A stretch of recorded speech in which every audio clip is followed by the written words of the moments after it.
American president സ്ഥാനാർത്ഥി Donald ട്രംപിന് നേരെ വീണ്ടും വധശ്രമം. ഫ്ലോറിഡയിലെ ഗോൾഫ് കോഴ്സിലാണ് ആക്രമണമുണ്ടായത്. ട്രംപിന് നേരെ വെടിയുതിർത്ത ഹവായ് സ്വദേശി റയാൻ വെസ്ലി റൂത്ത് അറസ്റ്റിലായി. കടുത്ത യുക്രൈൻ അനുകൂലവാദിയാണ് ഇയാൾ എന്ന് അധികൃതർ അറിയിച്ചു. അതേസമയം അമേരിക്കയിൽ രാഷ്ട്രീയ അതിക്രമങ്ങൾക്ക് സ്ഥാനമില്ലെന്ന് ജോ ബൈഡനും കമലാ ഹാരിസും വ്യക്തമാക്കി. ഫ്ലോറിഡയിലെ ഗോൾഫ് കോഴ്സിലാണ് ആക്രമണം ഉണ്ടായത്. കുറ്റിക്കാട്ടിൽ ഒളിച്ചിരുന്ന് ആക്രമി ട്രംപിന് നേരെ വെടിവെക്കുകയായിരുന്നു. വെടിയുതിർത്ത ഹവായ് സ്വദേശി റയാൻ വെസ്ലി റൂത്ത് അറസ്റ്റിലായി. കടുത്ത യുക്രൈൻവാദിയാണ് ഇയാളെന്ന വിവരങ്ങളും പുറത്തുവരുന്നുണ്ട്. AK-47 സമാനമായ തോക്കും അനുബന്ധ ഉപകരണങ്ങളും ക്യാമറയും ഇയാളിൽ നിന്നും കണ്ടെടുത്തു.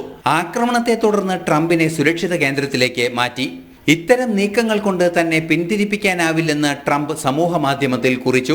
ആക്രമണത്തെ പ്രസിഡന്റ് ജോ ബൈഡനും കമലാ ഹാരിസും അപലപിച്ചു. അമേരിക്കയിൽ രാഷ്ട്രീയ അതിക്രമങ്ങൾക്ക് സ്ഥാനമില്ലെന്ന് ഇരുവരും വ്യക്തമാക്കി. ജൂലൈ 13-നും ട്രംപിനെതിരെ ആക്രമണം നടന്നിരുന്നു. ആക്രമണത്തിൽ ചെവിക്ക് അദ്ദേഹത്തിന് പരിക്കേൽക്കുകയും ചെയ്തു. ട്രംപ് വിജയിച്ചാൽ റഷ്യൻ അനുകൂല നിലപാട് സ്വീകരിക്കുമെന്ന് നിരീക്ഷകർ ചൂണ്ടിക്കാട്ടിയിരുന്നു. ഈ പശ്ചാത്തലമാണ് യുക്രൈൻവാദിയായ ആക്രമിയെ കുറ്റകൃത്യത്തിന് പ്രേരിപ്പിച്ചത് എന്നാണ് സൂചന. ഇന്റർനാഷണൽ ഡെസ്ക്, ജനം.